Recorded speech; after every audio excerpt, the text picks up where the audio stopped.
పిల్లను కదా.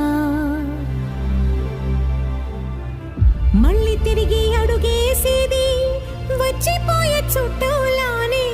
నేను పుట్టి పెరిగిన ఊరికి ఇంకా పైన పొరుగురిదాన్ని. కట్టదాటి గంగ నేడు కంట పొంగెనే. ఎంత ఎంత యాతనో, ఎంత గుండె కోతనో, ప్రాణమోలే పెంచుకున్న పిచ్చి నాన్నకు దూలమిరిగి భుజముపై పడిన పిడుగు పాటిది. ఇంతకన్నా నరక